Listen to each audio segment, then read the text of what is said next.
Oh. So, Mm-hmm. so okay, I mean, before I haven't used it, Yeah. I will add it for the future Cool. ones, but Okay. and she has the right answer. Yeah. Oh, good.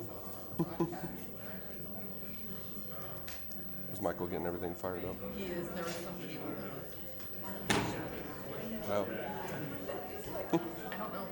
I don't know if that's what's impacting it. Yeah. Just seems like it's one of that set of equipment that, don't touch it and it'll be fine. Yeah, I But know. I know there's so many people that use this facility. Yeah, I know you have like a long-term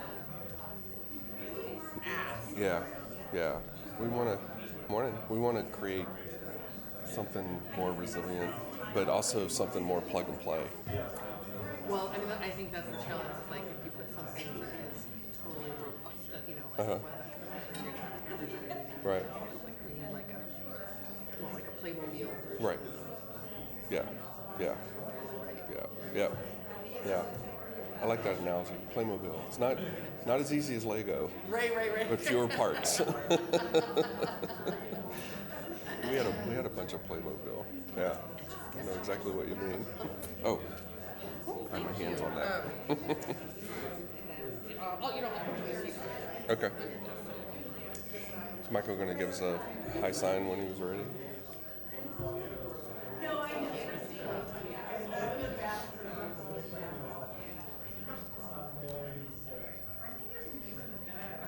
I've got.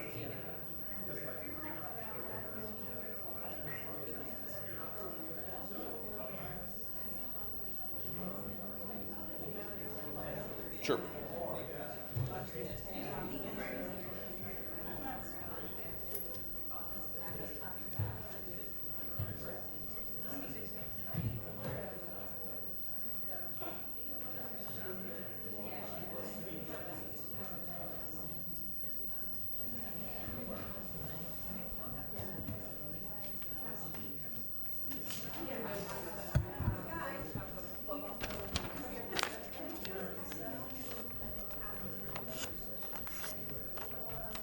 So we are rolling. Okay. So did I link the wrong thing?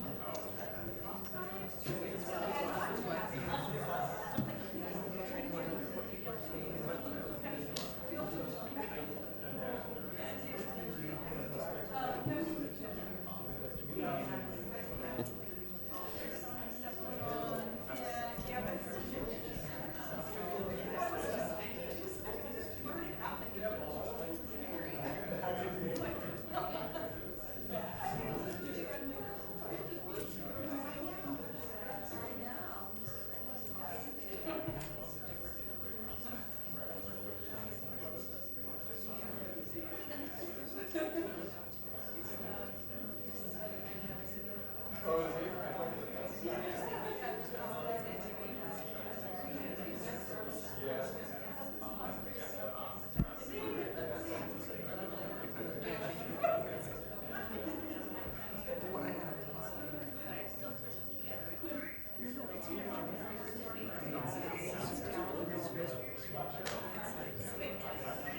Good to go?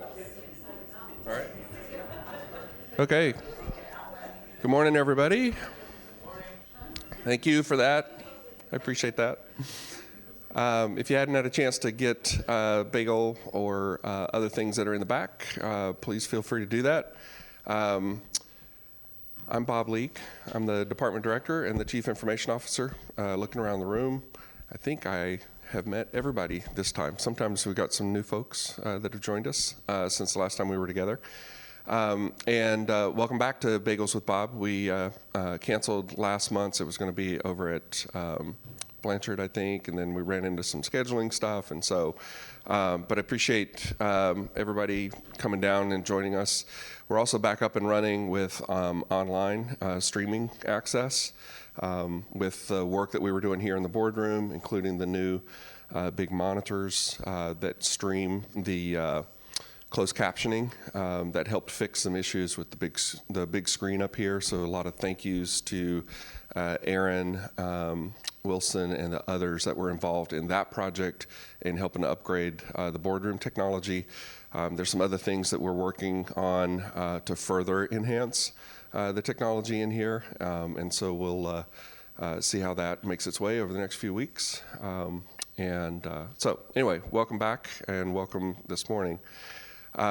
As you remember, this is one of the sessions that I really do enjoy hosting. It's an open opportunity to ask questions, to confirm things that you might have heard, for me to share information about what's happening that I think is important that might not have come out, or even if it did come out, through other methods like the director's desk emails, Wednesday Wire articles, and so forth. And so this morning I was, on my way in, was thinking about what could I do as a connection exercise, and there were several things that came to mind, but the ones that I started to think about had to do with coronavirus and COVID-19 and those sorts of things, and I wonder whether that's going to come up anyway.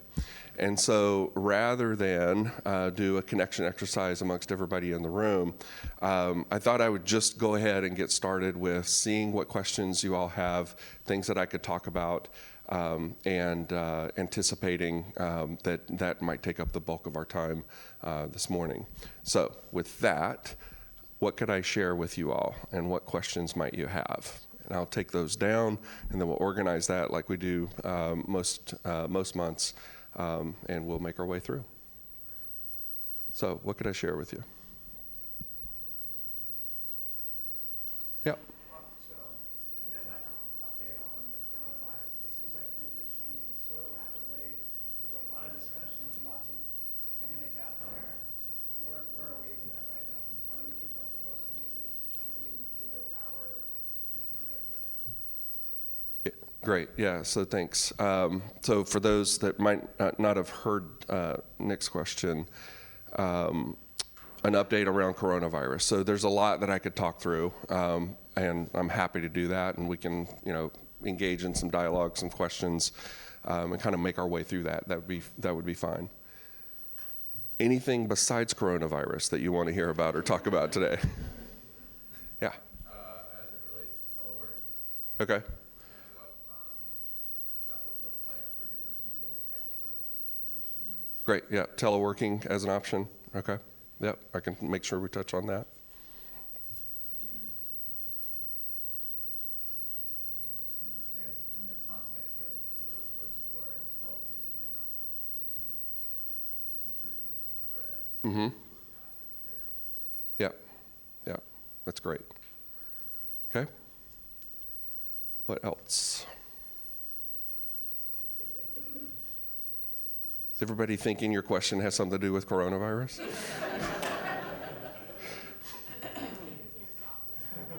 Say that again? I said, is this something that gets in your software? Yeah. Yeah. Are we protected against it? Yeah. Right?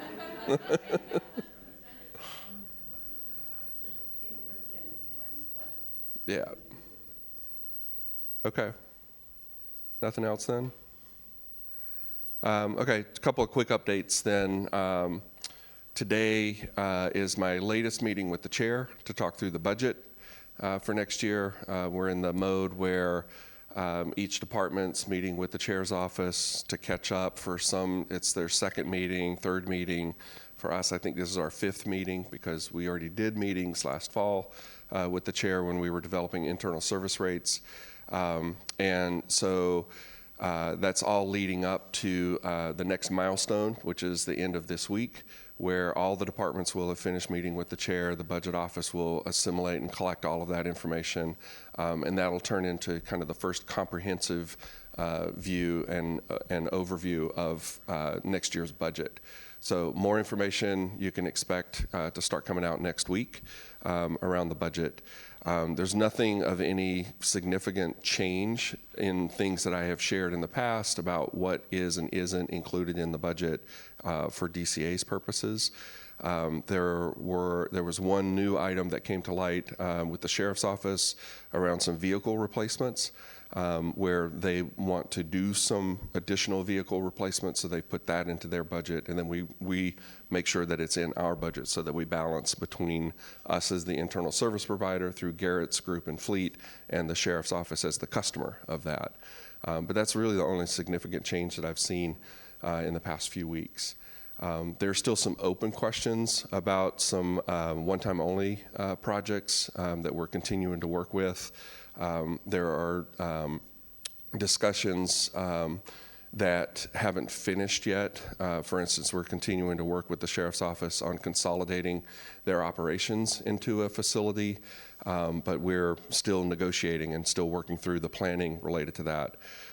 So there are still some things that are in flight that haven't finished yet, but as those conclude, we'll be communicating those as well.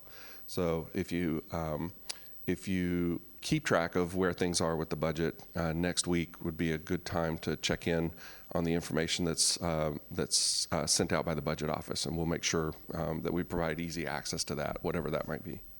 Yeah. So a combo budget coronavirus. Okay, budget and coronavirus, nice. Is going to be affecting the budget, and if it comes to that. Yeah, it's unclear right now. I know.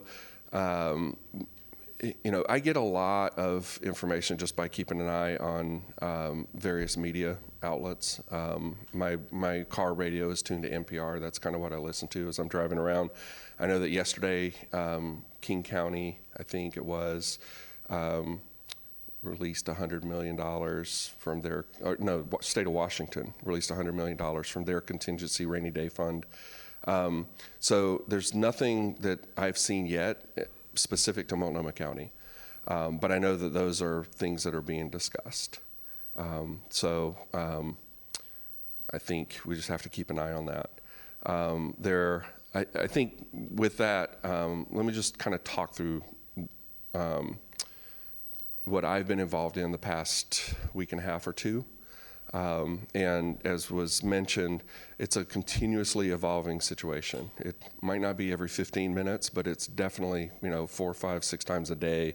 There's something that is happening that could be considered, oh, well, that's new information, or here's some new guidance, or this is what we're thinking about now.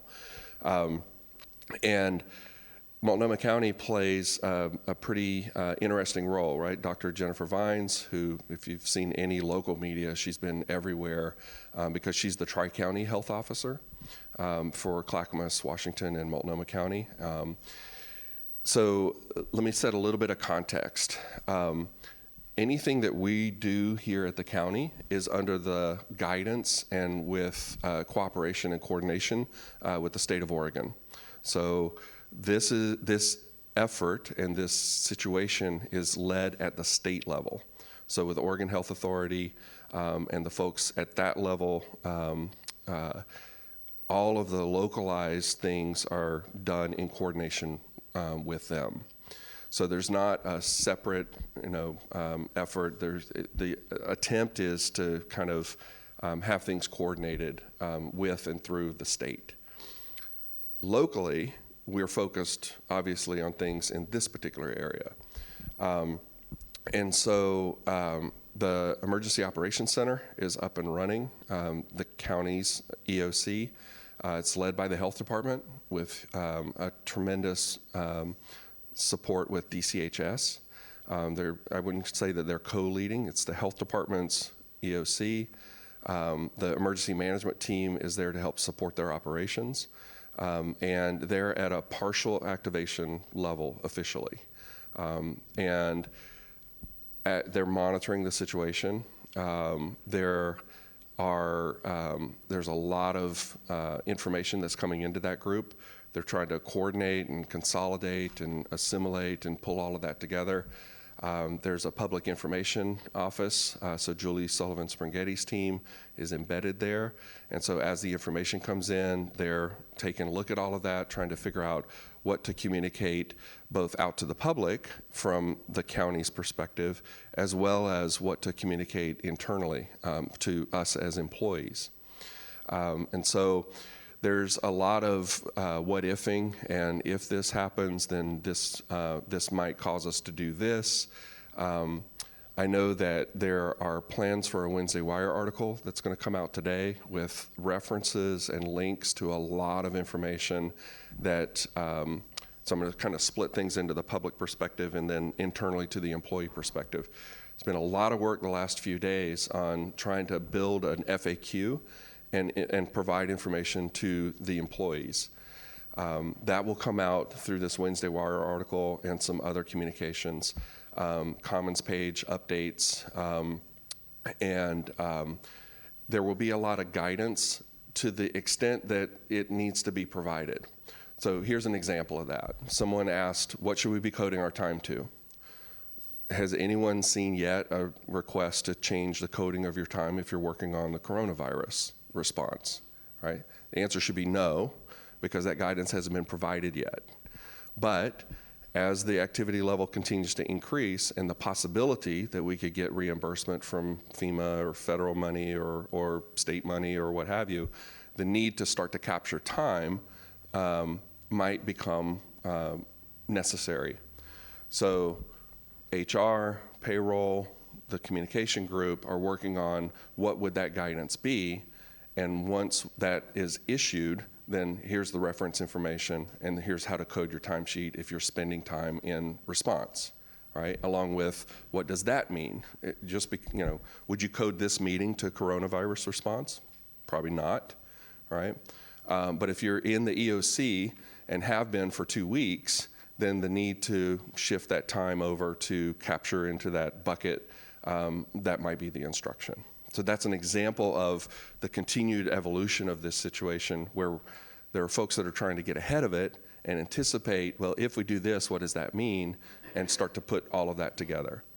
So this FAQ that's being built will start to be, it'll be very extensive. It will talk about what happens if there's an emergency declaration. What would the guidelines be for recording time? What we have been asked to do in DCA is to think about if, like you've seen with other organizations where they have closed facilities, for instance, and this kind of gets to the telework question. I know that in Amsterdam, Nike closed their European headquarters and told all their people to work from home for 14 days.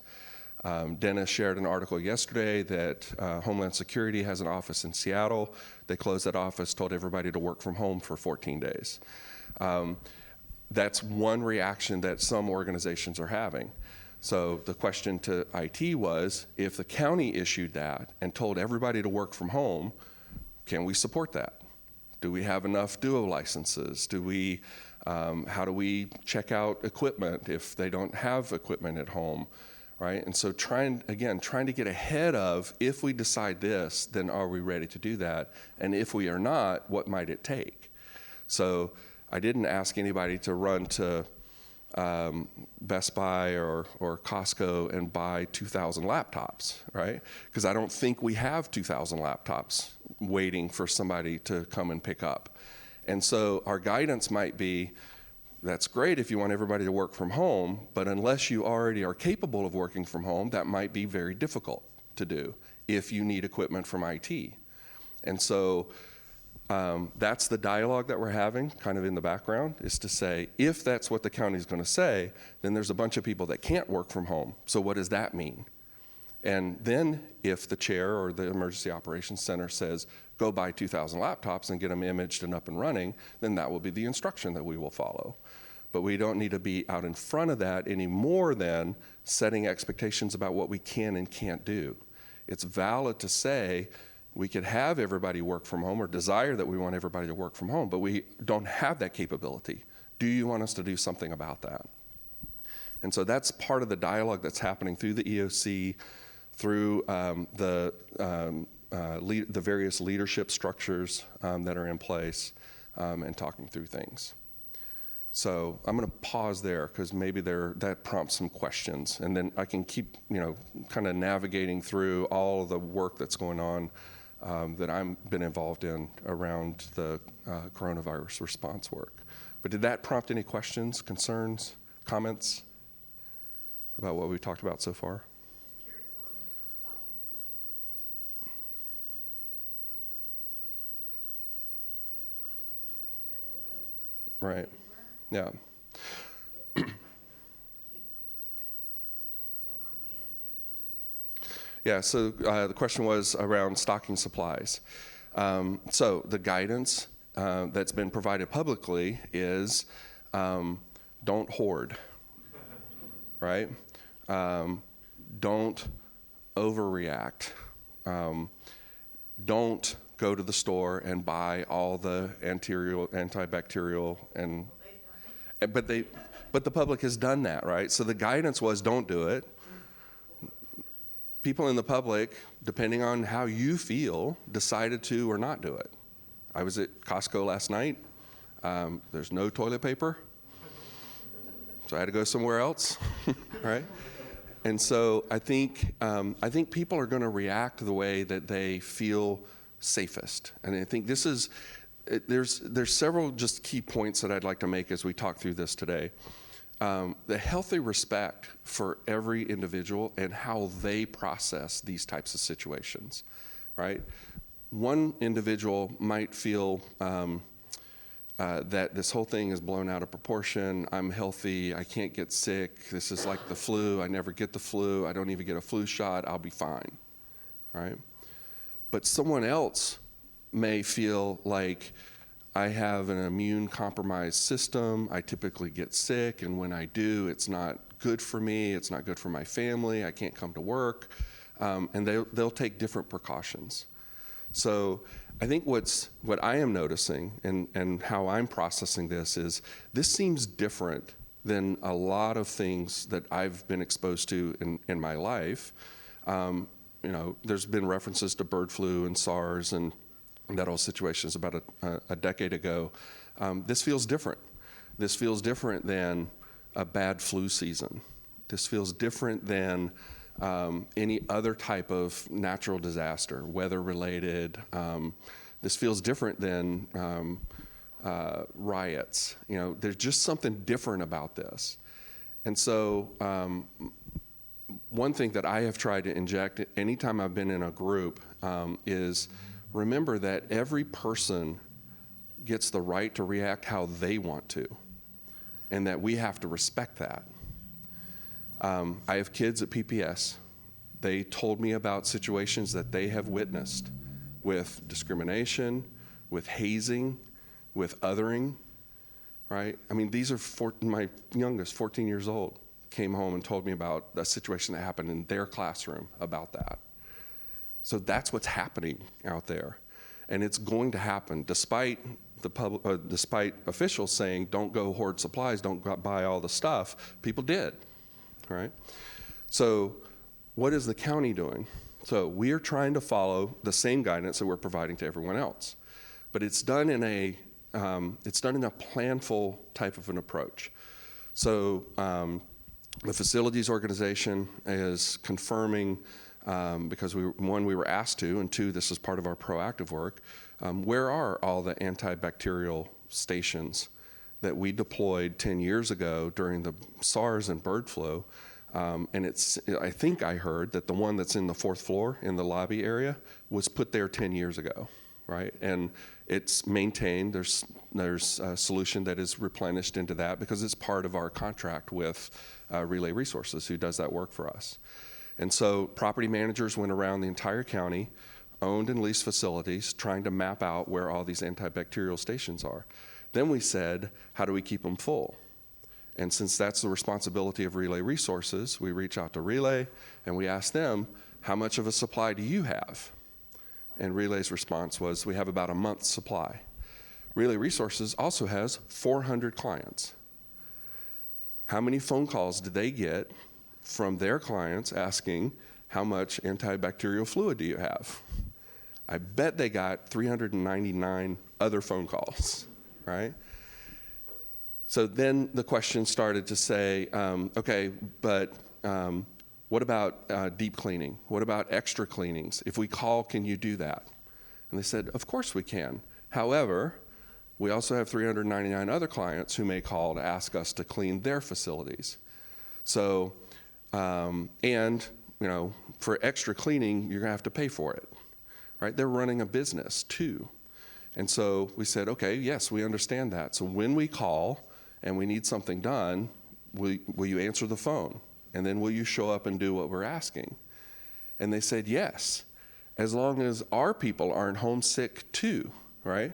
There's nothing, this is the thing that's different about this. It's not unique to us. It's not unique to any organization. This is widespread. So Relay said, we're starting to experience people calling in sick. Okay, so what does that mean to us? Well, where are our critical facilities? And so facilities is refreshing their list. We already know what they are, the first 10, right? You can probably name them off the top of your head, but I'll give you two or three examples.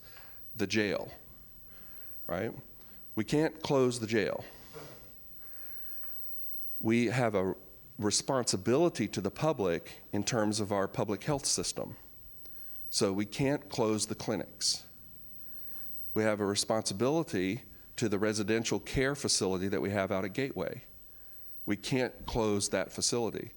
So what facilities is working through is, here's a list of what we know or think we know are the critical most facilities, and bring that into the EOC and say, given a choice, you agree that we should keep these facilities open. And if there's an issue, we should focus our energies on this set of facilities. Which means that with 140 facilities, there are some in that top group, and then there are some in that bottom group. So again, no decisions have been made yet, but it's this aspect of trying to get a half a step or 2 steps or 3 steps ahead of it to say, if we started to run out of supplies, and there are 10 hand sanitizer stations in a building that's in this lower class of criticality, what if we closed those facilities, got all those supplies, and brought them to the facilities that have a higher criticality, right? So that's the desired type of planning activity that's happening right now. So that when a decision needs to be made, we've kind of pre-thought it. I think, based on what's happening now and the increased level of testing that's starting to happen, I think that there are going to be more cases. There's going to be more discovery. This is going to get more acute. So we're doing the right thing by thinking through all of that and being ready for it. Because if there's one thing I know we're really good at, and this is true for DCA, but I think it's true for the county as well, is we can crisis manage anything. But if we can planfully work our way through the situation whenever we can, I think that's better than just waiting for the crisis and reacting, because that's going to happen too. I heard it described yesterday, the chair's office is trying to figure out, because it's not acute in Multnomah County yet, right? 3 cases so far in this area. How do we maintain, I think they called it the overhead or the escalation buffer, because we're not operating like King County and Seattle is already, right? The nursing home that's had those people die from exposure, it's a horrible situation. That isn't happening here, yet, right? So how do we maintain a little bit of a buffer that says if it does get bad, then how do we ramp up our efforts? How do we amp up our efforts? So I'll pause there again. So more questions. I think this is such top of mind. My wife asked me, what'd you do yesterday? I said, I spent 50% of my time talking about coronavirus and the work that we're doing. And I think it's going to get more. I think it's going to consume more of our time. What else could I answer, or what questions does that prompt? Yeah. Maybe kind of a stupid question, but I'm a little confused with the 14-day thing. So let's say that somebody gets coronavirus in the Multnomah building, and you guys say, everybody go home and work for 2 weeks.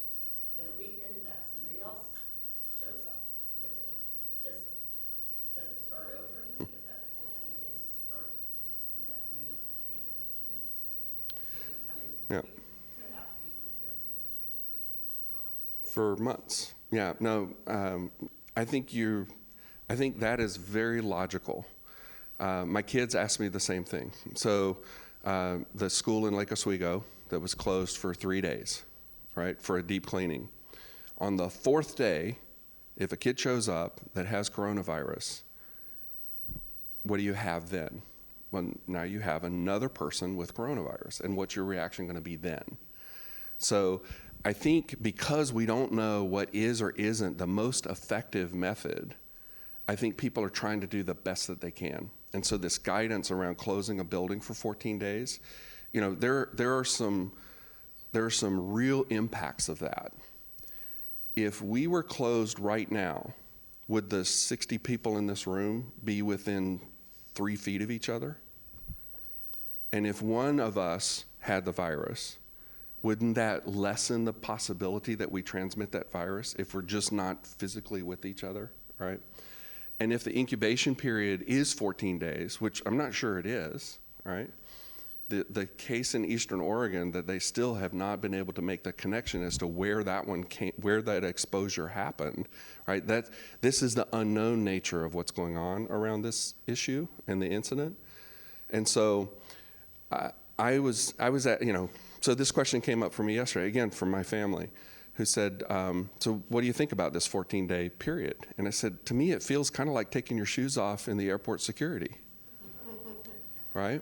It's not because I know I didn't put bomb-making material in my shoe. But if I take my shoes off and it doesn't go off, doesn't everybody around me also now know that it's not my shoes, right? And so is it rational to take your shoes off to go through the metal detector? If the guy hadn't done it, right, then we wouldn't be taking our shoes off. But one person did. I think this, let's close a building for 14 days, is the best response that is being chosen by some organizations to help reduce the spread. But if all of us weren't in this room and we all went to the grocery store, and there's someone at the grocery store, right? Does not being here for 14 days prevent that from happening? I'm just playing out the logic, right? All of that is said, I'm not a physician. I do not know the efficacy of these methods, but I think those are the right questions to be asking. And so the response is, what's the best thing that we can do? What's a prudent thing that we could do? What feels good to folks? And I think that's what some organizations have chosen to do. Japan, this week, closed their entire school system for 30 days, right? That's what the Japanese government decided. I heard yesterday, I'm a fan of the Olympics, I heard yesterday they're trying to figure out what's the latest point in time that they could decide to delay the Olympics. So I think that again, this is a global thing, right? Travel restrictions, you know, preventing people from coming into the country. All of that is being discussed. And so that's all that macro level stuff. And then you think about, okay, I, like each of you, is probably thinking, so what should I be doing? And when am I going to be told to start to telework? Or when is the Multnomah building going to be closed? Or am I going to be asked to not do my day job because 15 people called in sick and somebody needs to provide help in one of our facilities? Am I trained for that? Do I know how to do that? Am I willing to do that? So here's a second point that I wanted to make. It's already come up, questions like this. What if a parole officer who has an in-home visit scheduled decides that they don't want to do that? What's the guidance for that individual? And so the thought process was, okay, so how do we respect that individual, right? Why might they not want to go on that at-home visit? Versus one of their peers who says, you know, I'm cool, I'm ready to go. You might have somebody at home. Was that a question? I'm sorry. No. No, I think it's the thought process that we're going through now, right? Make it even realer. Yesterday at the facilities management team meeting, the question was, what if someone isn't comfortable going to a facility to service equipment? What if a ticket comes in about the air conditioning system and one of the HVAC engineers says, you know what, I'm uncomfortable going into that building. Let's say it's a medical office building where there's a sense that there's probably been some exposure. How do we respect that individual's right to their own health? And so we started to talk through that. Again, what are we going to do? I don't think we will live a value around othering that individual, of criticizing their choice, of creating a situation where they're not felt to be trusted, or that we're eliminating safety and belonging as a core value of us as the organization. But that equipment's got to be serviced. So what if we put an ask out that said, is anyone comfortable going to that facility? And maybe someone is.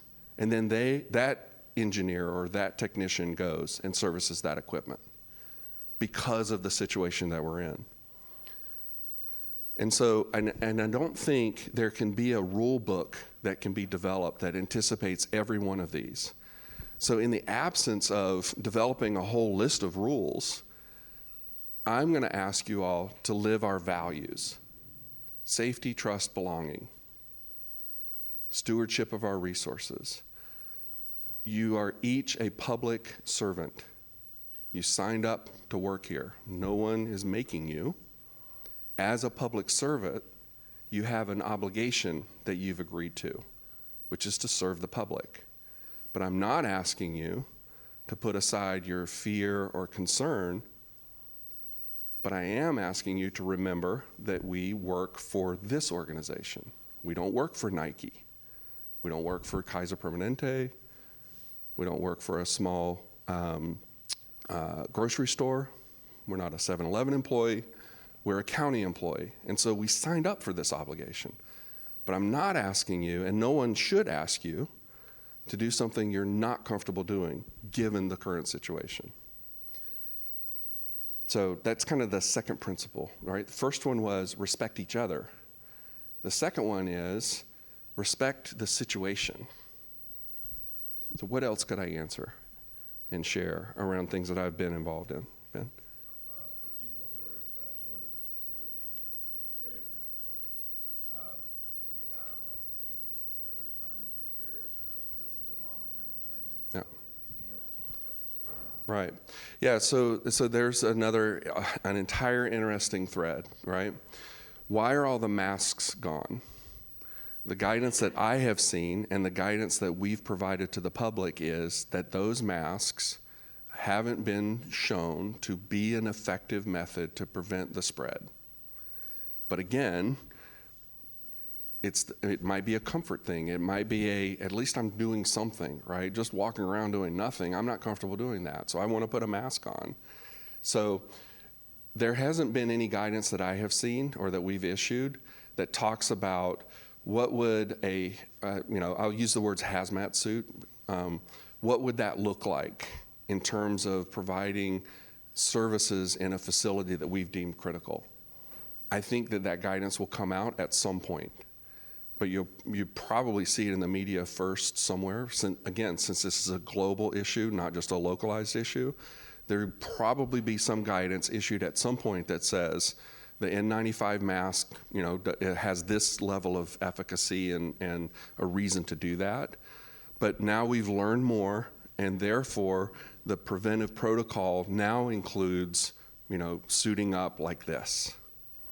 And since we don't have any of that guidance, I'm not sure that we're out buying a truckload of suits until there's more knowledge that would lead to that. And then if that is the case, then there'll probably be a run on suits, right? But I think it's a good question. Those are the questions that I know you're thinking about. I'm not going to say you should be thinking about, you are thinking about. So what's going to get issued in the next day or two are some references, consolidated points of reference. Common site and the Multco.us site, I'm going to say are the two most timely places for you to go to get information about what we're sharing with the public and what the internal guidance for employees will be. And then, in addition to that, there may be more directed communication. All right, so email, text message blasts. The health department started some lunch and learns, I saw in a message that they sent out on Monday, where they have some health officials that are basically, they go into a conference room, whoever shows up, they ask questions. I think those are getting recorded in terms of what was asked and the answers provided so that it can be added to all these reference materials. And so watch for opportunities to participate in that. So, you know, try and keep up to the extent possible, but just know that the county's going to try and consolidate all of this into these couple of references. Multco.us for the public facing, a common site for internal. Referencing most of the commons information is going to reference the public information, because we're not telling the public something different than we're telling the employees. But there are specific things to the employees, like labor agreements, how to code your time, how to call off. There's some other things that I've heard discussed. We have employees who don't have much in their sick bank.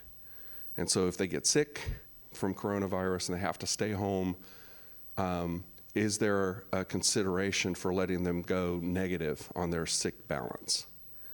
Or can we extend the definition related to the catastrophic leave policy, where we open it up to more possibilities where people like myself who haven't gotten very sick, who I think I have a little over 500 hours of accrued sick time, that I could give time to other people, right? So those are some of the things that are now being discussed and will become part of the communications that come out. Other questions, concerns, comments? Yeah. Bob, so is there any guidance at this point regarding, say an employee gets sick, like what's the expectation in terms of should we be getting tested and reporting back to say, oh, I'm negative, or I am positive for coronavirus? Yeah, I think the guidance is there's no change in guidance of if you're sick. And so if you're sick, report to your supervisor that you're going to be sick, and then follow whatever you feel is the right thing. So the county isn't saying, if you feel sick, go to urgent care and get tested for coronavirus, right? If you feel sick, stay home, and then take care of yourself in whatever method that works for you.